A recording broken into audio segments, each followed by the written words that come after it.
এই যে প্রবলেমটা দেখুন, প্রবলেমটা হচ্ছে unable to charger, please contact our after sale service. এই যে প্রবলেম, এই প্রবলেম আমি বিগত দিনে অনেক ফোনের কাজ করেছি, শুধু ব্যাটারিটা চেঞ্জ করে দিয়েছি, প্রবলেম সলভ। কারণ এটা ব্যাট আইডি থেকে ওই প্রবলেম আসে। তো এখন এটা স্টেপ বাই স্টেপ চেক করতে করতে আমি যেখানে পেয়েছি সেই প্রবলেমটা আমি আপনাদের দেখানোর চেষ্টা করছি, প্রবলেম সলভ কিভাবে করি।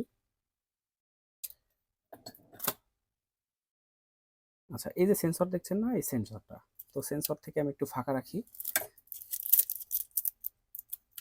ফাঁকা রেখে এই যে কানেক্ট করি।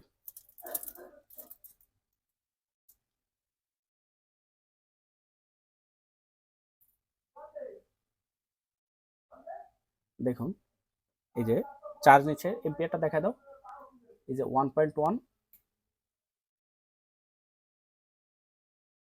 হ্যাঁ 1.1 দেখা যাচ্ছে, ওই যে 1 নাম্বার চ্যানেলে দেখুন 1.1। ওকে, ঠিক আছে, নিয়ে আসো।